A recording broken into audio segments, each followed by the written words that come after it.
ونؤمن به ونتوكل عليه ونعوذ بالله من شرور أنفسنا ومن سيئات أعمالنا من يهده الله فلا مضل له ومن يضلل فلا هادي له وأشهد أن لا إله إلا الله وحده لا شريك له وأشهد أن سيدنا وسندنا ونبينا وإمامنا ومولانا محمدا عبده ورسوله صلى الله عليه وعلى آله وصحبه وبارك وسلم تسليما كثيرا كثيرا أما بعد فأعوذ بالله من الشيطان الرجيم بسم الله الرحمن الرحيم وأيوب إذ نادى ربه أني مسني الضر وأنت أرحم الراحمين صدق الله العظيم. احترام بزرگوں اور دوستوں، اللہ تعالیٰ نے اس دنیا کو ابتلا و آزمائش کی جگہ بنایا ہے، دارالامتحان بنایا ہے۔ یہاں ہر ایک کے ساتھ پریشانیاں بھی ہیں، راحتیں بھی ہیں، دکھ بھی ہے، سکھ بھی ہے، رنج بھی ہے، راحت بھی ہے۔ اللہ تعالیٰ نے ارشاد فرما دیا وَلَنَبْلُوَنَّكُمْ بِشَيْءٍ مِّنَ الْخَوْفِ وَالْجُوعِ وَنَقْصٍ مِّنَ الْأَمْوَالِ وَالْأَنفُسِ وَالثَّمَرَاتِ، کہ میں تو تمہیں ضرور بالضرور آزماؤں گا، اس میں کوئی شک اور شبہ نہیں۔ کبھی خوف طاری کر کے، کبھی مالوں میں اور جانوں میں اور پھلوں میں کمی کر کے،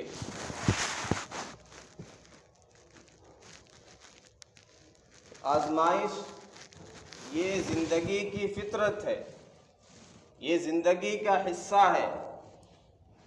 اللہ تعالیٰ نے اس کائنات کا نظام ایسا بنایا ہے کہ یہاں ہر ایک کو اس سے گزرنا پڑے گا۔ اگر کوئی یہ چاہتا ہے، کسی کی یہ خواہش ہے کہ اس دنیا میں بس اسے راحت ہی راحت حاصل ہو، پریشانیوں کا اس کے پاس سے گزرنا ہو، تو یہ اس کی خام خیالی ہے، ایسا دنیا میں کبھی ممکن نہیں ہے۔ جنت وہ جگہ ہے جہاں تکلیف کا کوئی گزر نہیں، جہاں راحت ہی راحت ہے، جہاں آرام ہی آرام ہے، جہاں اپنوں سے بچھڑنا نہیں ہے۔ وَلَكُمْ فِيهَا مَا تَشْتَهِي أَنفُسُكُمْ، جنت میں جو مرضی، جو چاہیں گے، جو خواہشات ہوں گی وہ ملے گا۔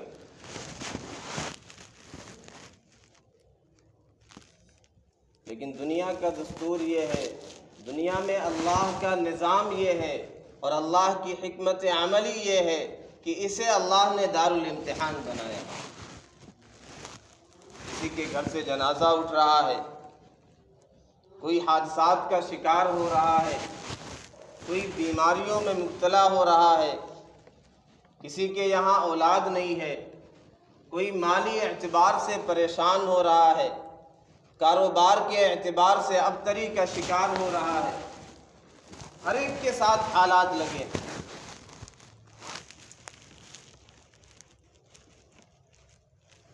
اور عجیب بات یہ ہے، اللہ کے جتنے نیک بندے ہیں ان کے ساتھ اور زیادہ حالات ہیں، اور زیادہ آزمائشیں ہوتی ہیں۔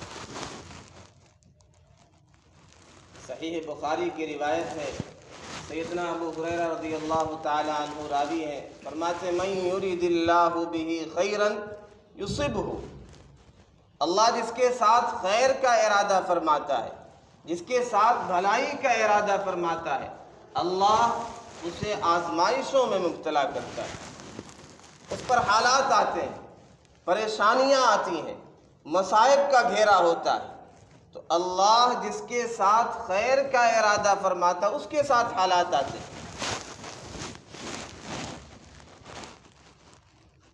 گنہگاروں پر بھی حالات آتے ہیں، پریشانیاں آتی ہیں، لیکن وہ گناہوں کا نتیجہ ہوتے ہیں۔ اللہ کے نیک بندوں پر جو حالات آتے ہیں وہ آزمائشیں ہوتی ہیں، وہ ان کے ترقی درجات کے لیے، وہ ان کے رفع درجات کے لیے، ان کے مقام کو بلند کرنے کے لیے ہوتے ہیں۔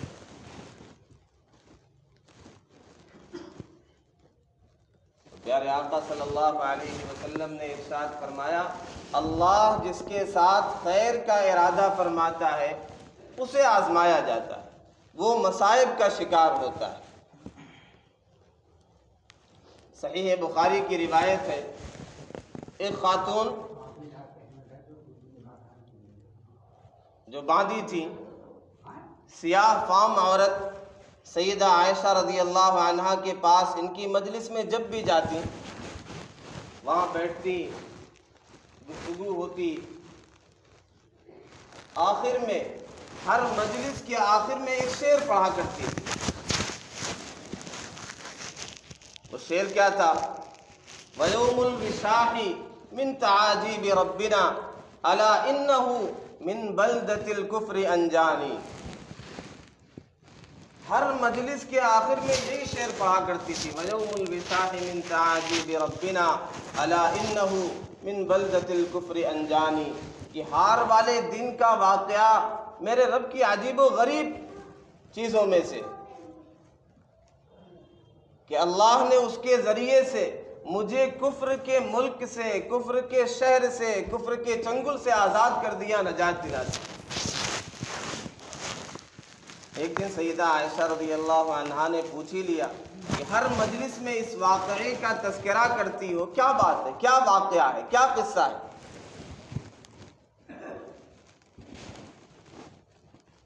تو انہوں نے تفصیل بیان کی، صحیح بخاری میں تفصیل سے اسے ذکر کیا گیا۔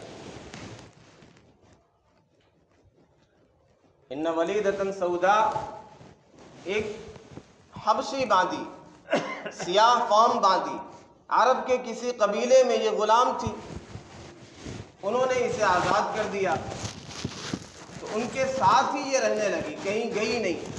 ایک دن ایسا ہوا کہ ایک بچی گھر سے باہر نکلی، اس کے گلے میں ایک قیمتی ہار تھا۔ وشاخ کے معنی ہار کے ہوتے ہیں، اس میں ہیرے جواہرات جڑے ہوں، اس طرح کا کوئی قیمتی ہار تھا۔ اتفاق سے اس بچی نے ہار کو رکھا کسی ضرورت کے لیے، ایک چیل آئی، اسے عربی میں حدیات کہا جاتا ہے۔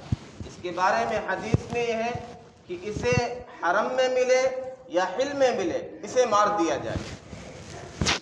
حرم میں جانوروں کا شکار منع کیا گیا ہے، لیکن مخصوص جانور اور پرندوں کے قتل کی، انہیں مارنے کی اجازت ہے، تو اس میں سے ایک چیل بھی ہے، اسے حدیات کہا جاتا ہے۔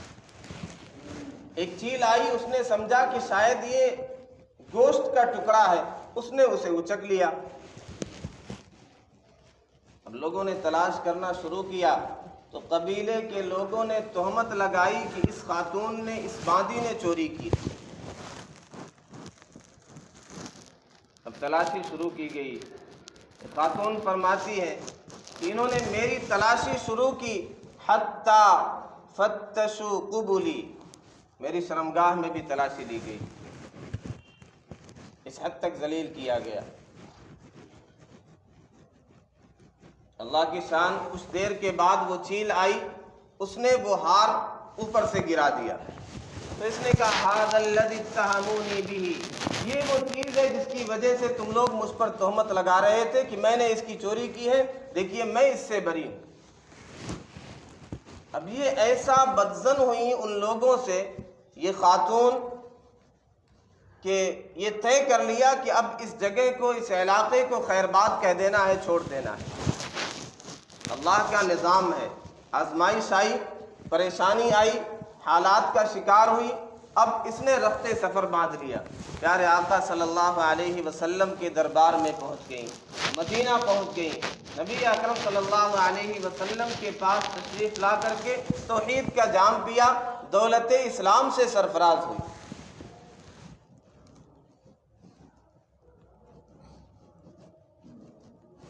پیارے آقا صلی اللہ علیہ وسلم نے ان کے لیے ایک خیمہ بنا دیا تھا، ایک چھوٹا سا ان کے لیے ایک جگہ بنا دی گئی تھی۔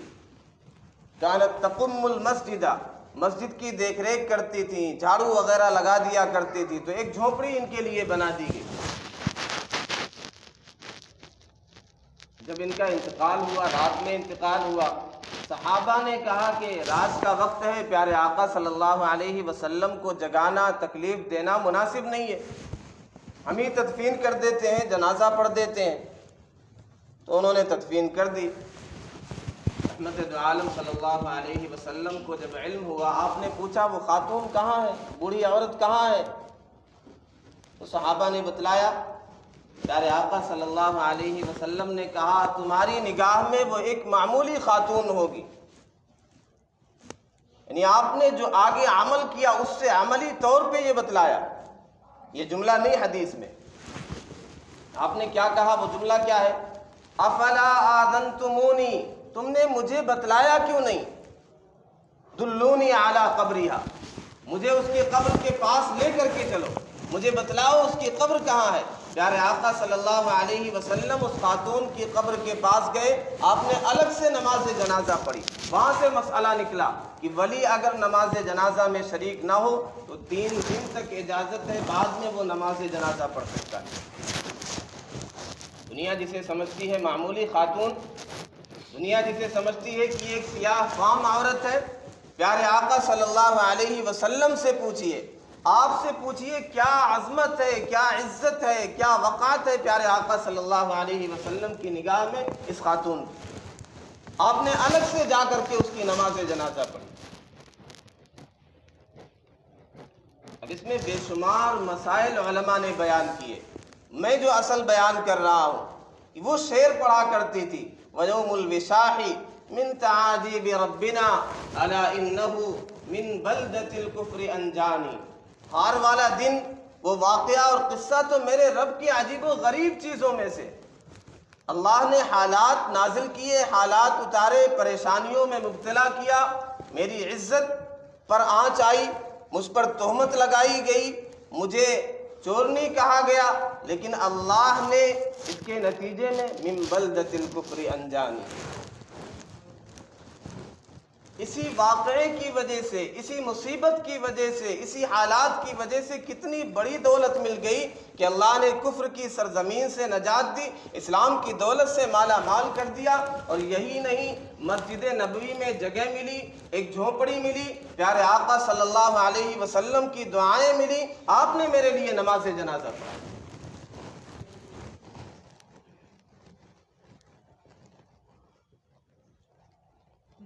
حالات تو بہرحال ہر ایک پر آتے ہیں، اور جس کے ساتھ اللہ خیر کا ارادہ فرماتا ہے، بھلائی کا ارادہ فرماتا ہے، اس کے ساتھ اور زیادہ حالات آتے ہیں۔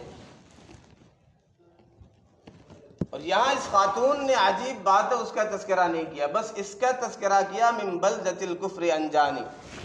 علماء نے یہاں سے مسئلہ بیان کیا کہ کسی ایسے علاقے میں جہاں دین پر عمل کرنا دشوار ہو، اچھا ماحول نہ ہو، اچھے لوگ نہ ہو، تو وہاں سے ہجرت کر کے جایا جا سکتا ہے صالحین کے علاقے میں، اچھے لوگوں کے علاقے میں۔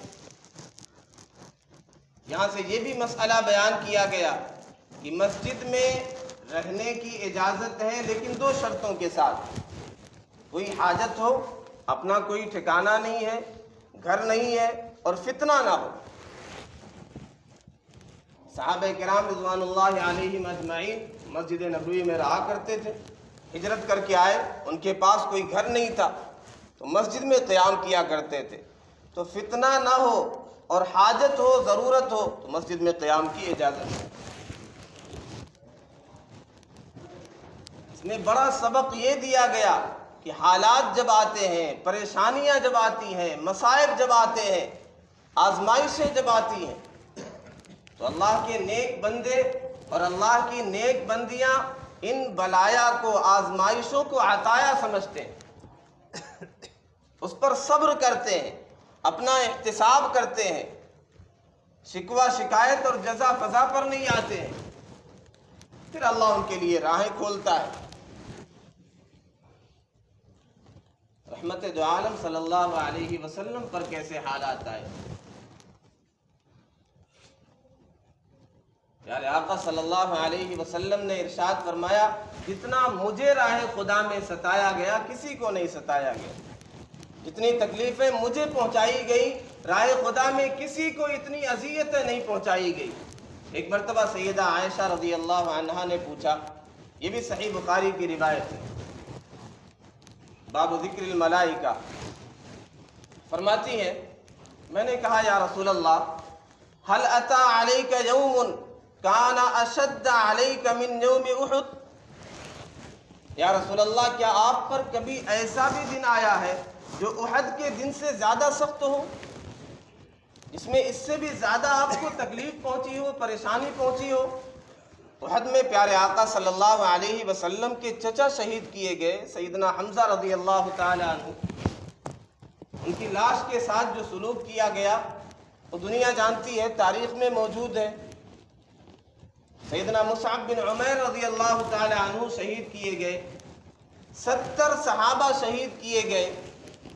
تو سیدہ عائشہ نے سمجھا کہ یہ دن تو انتہائی خطرناک تھا، پیارے آقا صلی اللہ علیہ وسلم کو چوٹ لگی، آپ کے دندان مبارک شہید ہوئے، آپ کا سر زخمی ہو گیا، خون تھمنے کا نام نہیں لے رہا تھا، چٹائی کو جلا کر کے اس کی راکھ آپ کی پیشانی پر زخم پر لگائی گئی تو جا کر کے خون تھما۔ ان کے خیال میں یہ تھا کہ یہ سب سے سنگین ترین دن تھا، سب سے زیادہ پریشانی اور تکلیف کا دن تھا۔ سوال کیا، هل اتى عليك يوم كان اشد عليك من يوم احد، اے میرے محبوب کیا آپ پر احد کے دن سے زیادہ سخت کوئی دن کبھی آیا؟ رحمت دو عالم صلی اللہ علیہ وسلم نے ارشاد فرمایا،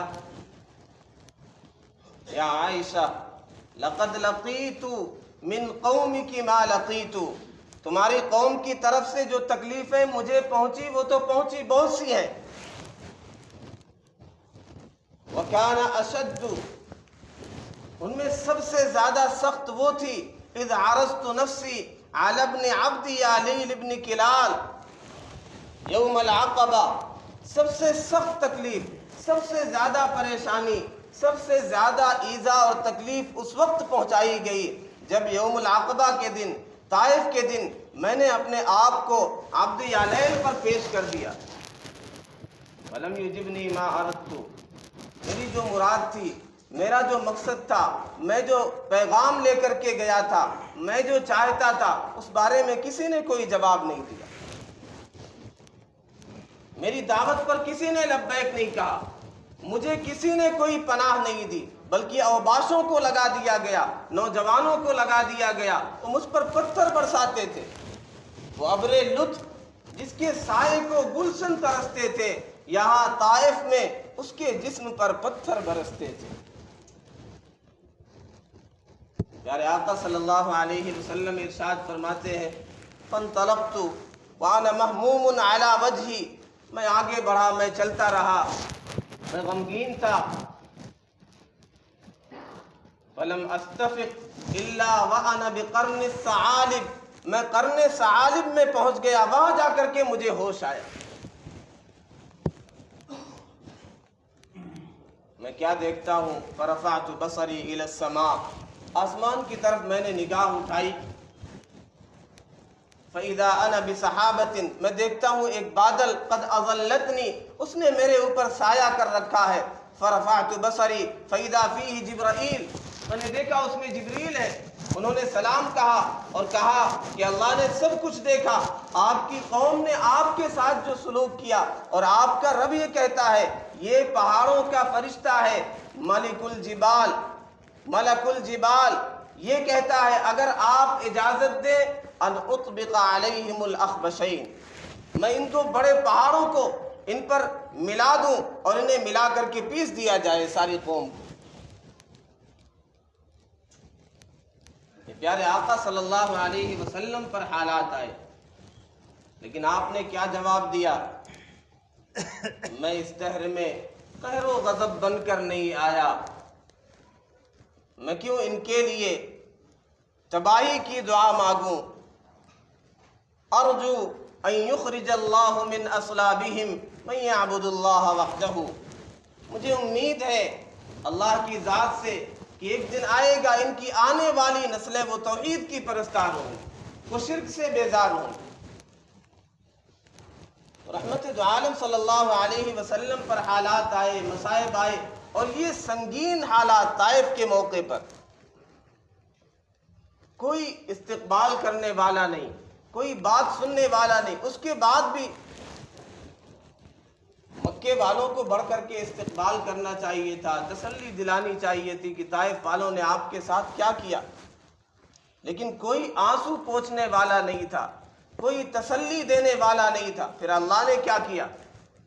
پریشان ہونے کی ضرورت نہیں ہے، اسے دنیا دبانا چاہتی ہے، رب اسے اٹھانا چاہتا ہے۔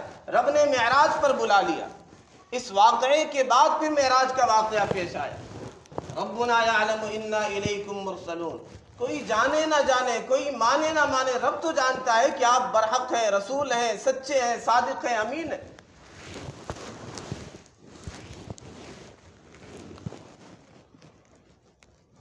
حالات تو زندگی کا حصہ ہیں، جو اللہ کا جتنا مقرب ہوتا ہے ان پر حالات آتے ہیں۔ سیدنا ایوب علیہ السلام کی زندگی دیکھیں، جن کا صبر تو ضرب المثل ہے۔ اس آیت کریمہ کی میں نے تلاوت کی، وَأَيُّوبَ إِذْ نَادَى رَبَّهُ، سیدنا ایوب علیہ السلام نے اپنے رب کو پکارا، انی مسنی الضر، مجھے تکلیف پہنچی ہے، وَأَنْتَ أَرْحَمُ الرَّاحِمِينَ، یہ نہیں کہا تکلیف دور کر دیجئے، پریشانیاں دور کر دیجئے، حالات دور کر دیجئے، کیا شاندار انداز ہے، بس اتنا کہا مجھے تکلیف پہنچی ہے، پریشانی پہنچی ہے، حالات کا شکار ہوں، آپ ارحم الراحمین۔ میں جو اصل پیغام دینا چاہتا ہوں، حالات سب پر آتے ہیں، مصائب سب پر آتے ہیں، پریشانیاں سب پر آتی ہیں، آزمائش کا شکار ہر کوئی ہوتا ہے، اس سے کوئی چھٹکارا حاصل نہیں کر سکتا، لیکن اللہ والے، اللہ کے نیک بندے، انبیاء، صحابہ، صلحاء، ان کا مزاج کیا ہوتا ہے؟ ان کی توجہ اللہ کی طرف اور زیادہ بڑھ جاتی ہے۔ وہ سمجھتے ہیں حالات جو ہم پر آ رہے ہیں، فیصلہ کس کا ہے؟ اللہ کا۔ اللہ کی ذات سب سے زیادہ جاننے والی، علیم، ہر چیز جاننے والی، جو قادر مطلق ہے، جو رحمان ہے، جو رحیم ہے، جو رب ہے، جو رؤوف ہے، جو ودود ہے، جو شفیق ہے۔ رب کا فیصلہ ہے، مہربان کا فیصلہ ہے، رحیم کا فیصلہ ہے، کریم کا فیصلہ ہے۔ ہمیں کوئی تکلیف ہوتی ہے، کوئی زخم ہے، آپریشن کرانے کے لیے ڈاکٹر کے پاس جاتے ہیں، ہم سمجھتے ہیں کہ یہ جانکار ہے اور خیر خواہ ہے، محسن ہے، ہم پر مہربان ہے، اپنے آپ کو حوالے کر دیتے ہیں، کوئی اعتراض نہیں کرتے کہ ہم ہی پر کیوں مصیبتیں آ رہی، ہم ہی حالات کا کیوں شکار ہو رہے ہیں، ہم ہی کو انجیکشن کیوں لگایا جا رہا ہے۔ ہم یہ سمجھتے ہیں کہ ڈاکٹر ہمارا خیر خواہ ہے اور یہ جانکار بھی ہے، تو اپنے آپ کو حوالے کر دیتے ہیں، اور اگر کسی کے بارے میں پتا ہو یہ اجنبی ہے، یہ کچھ جانتا نہیں، تو ایک انجیکشن لگائے اس سے ناراض ہو جاتا ہے، بندہ لڑائی پر آمادہ ہو جاتا ہے۔ تو ہمارا رب کا فیصلہ ہم پر اگر حالات آ رہے ہیں، مصیبتیں آ رہی ہیں، بیماریاں آ رہی ہیں، آزمائشیں آ رہی ہیں، شکوہ شکایت پر نہ اترے، اللہ سے اپنا رشتہ کمزور نہ کریں۔ سیدنا ایوب علیہ السلام کی خاص صفت جس کا تذکرہ کیا گیا، انہو کان صابرا انا وجدناہ صابرا نعم العبد، ہم نے انہیں صابر پایا، نعم العبد، کیا شاندار بندے، کیا بہترین بندے، نعمہ کیا خوب بندے، بندگی میں اضافہ ہوتا ہے۔ انہ اواب، مجال ہی نہیں کسی غیر کی چوکھٹ پر جائیں، مجال ہی نہیں کسی پیر کے پاس، کسی فقیر کے پاس، کسی مزار پہ جائیں، مجال ہی نہیں رب سے رشتہ کمزور ہو جائے۔ سیدنا ایوب علیہ السلام کا واقعہ قرآن میں ہمیں پڑھنے کی ضرورت ہے۔ یہ ان کا جو اصل واقعہ ہے، جو اصل میسج قرآن نے دیا ہے، جو پیغام دیا ہے، واقعات کی تفصیل بیان نہیں کی، لیکن اس میں خرافات اور واقعات کی اتنی تہ جم گئی ہے کہ اصل میسج ہی گم ہو گیا۔ اور سب اسرائیلی روایات جو لوگوں میں مشہور ہیں، کس طرح کی تکلیف تھی۔ لوگ کہتے ہیں کیڑے ہو گئے تھے جسم میں، زخم ہو گئے تھے، زخم میں کیڑے پڑ گئے تھے، کیڑے نکل جاتے تو اٹھا کر کے رکھ لیتے تھے، العیاذ باللہ۔ یہ سب اسرائیلی روایات ہیں، بائبل کی روایات ہیں۔ قرآن میں کہیں تذکرہ نہیں، صحیح احادیث میں کہیں تذکرہ نہیں۔ محققین علماء یہ کہتے ہیں کہ انبیاء ہر اعتبار سے کامل و مکمل ہوتے ہیں، جسمانی اعتبار سے، باطنی اعتبار سے وہ کامل و مکمل ہوتے ہیں۔ اللہ ان پر ایسی بیماری نہیں دیتا کہ لوگ اس سے گھن کرنے لگے۔ اس واقعے کی کوئی حقیقت نہیں یہ جو بیان کیا جاتا ہے کہ اس طرح کی تکلیف تھی، پریشانی تھی، مالداری ختم ہو گئی، اولاد سب ختم ہو گئی، اللہ تعالیٰ نے اس طرح آزمائش میں مبتلا کیا۔ لیکن کیا ہے، نعم العبد انہ اواب، کیا شاندار بندے ہیں، انہوں نے ہماری طرف رجوع کیا، ہم سے لو لگائی، ہم سے گریہ وزاری کی۔ تو ہمیں بھی یہ چاہیے کہ اللہ کے نیک بندوں کی جو حالت ہوتی ہے، قرآن میں ایک اور جگہ تذکرہ ہے انبیاء کا اور نیک بندوں کا، جب ان پر حالات آئے فما وہنوا لما اصابہم فی سبیل اللہ وما ضعفوا وما استکانوا، وہ کمزور نہیں ہوئے، وہ سست نہیں پڑے، ہمت نہیں ہارے۔ واللہ یحب الصابرین، صبر کرنے والے تھے۔ وقالوا ربنا اغفر لنا ذنوبنا واسرافنا فی امرنا، انبیاء کی دعائیں کیا ہیں؟ حالات آئے تو ربنا اغفر لنا ذنوبنا، اے اللہ ہمارے گناہوں کو معاف کر دیجئے، جو حکم تھا، جو معاملات تھے، اس میں ہم نے حد سے زیادتی کی، حالانکہ وہ تو معصوم ہے، لیکن ان کی یہ حالت ہے اور ہماری کیا حالت ہے؟ میں تو نماز بھی پڑھتا ہوں، میں تو تلاوت بھی کرتا ہوں، میں تو نوافل بھی پڑھتا ہوں، اس پر ہی پریشانی کیوں آتی ہے؟ اپنا احتساب نہیں کرتے۔ انبیاء کیا کہہ رہے ہیں؟ جن سے گناہ ہوتے ہی نہیں، جو معصوم عن الخطا ہیں، وہ کہہ رہے ربنا اغفر لنا ذنوبنا، اے ہمارے رب ہمارے گناہوں کو معاف کر دیجئے۔ اللہ سے اور زیادہ مضبوط تعلق ہو جاتا ہے ان کا، اور ہم پتہ نہیں کس سے تعلق مضبوط کرنے لگتے ہیں۔ انبیاء کے یہاں اصول یہ ہے کہ اللہ سے تعلق بڑھ جاتا ہے، ہمارے یہاں اصول یہ ہے غیروں کی طرف توجہ ہو جاتی ہے۔ کسی نے کچھ کر دیا ہے، کسی نے بندش ڈال دی ہے، کوئی پیچھے پڑ گیا ہے، بہت ٹھیک ٹھاک ہوگا، شاید نظر لگ گئی ہے۔ انبیاء کی توجہ اپنی طرف جاتی ہے۔ ربنا اغفر لنا ذنوبنا واسرافنا فی امرنا وثبت اقدامنا انصرنا علی القوم الکافرین۔ ہماری بھی حالت یہی ہونی چاہیے۔ آزمائشوں سے، حالات سے، پریشانیوں سے کوئی نہیں بچ سکتا ہے۔ ہم اپنا احتساب کریں اور یاد رکھیں یہ ہماری ترقی کے لیے ہوتے ہیں، ہمارے گناہوں کی معافی کے لیے ہوتے ہیں۔ اگر انبیاء کا طریقہ، نیک لوگوں کا طریقہ اس موقع پر ہم اختیار کریں گے تو صدیوں کا سفر لمحوں میں طے کر لیں گے، اور اگر غلط طریقے پر جائیں گے تو پریشانیوں سے چھٹکارا تو ملے گا نہیں۔ یہ تو زندگی کا حصہ ہے، یہاں ممکن ہی نہیں ہمیشہ راحت مل جائے، اور آخرت کی جو ثواب ہے، جو بھلائی ہے، اس سے بھی محرومی ہو جائے گی۔ اس لیے ہم سب کو چاہیے کہ انبیاء کے طریقے کو اپنائیں اور اپنا احتساب کیا کریں، گناہوں سے معافی مانگا کریں، اور اس موقع پر اور زیادہ اللہ کی طرف رجوع کرنے والے ہو جائیں۔ اللہ ہم سب کو عمل کرنے والا بنائے۔ وآخر دعوانا ان الحمد للہ رب العالمین۔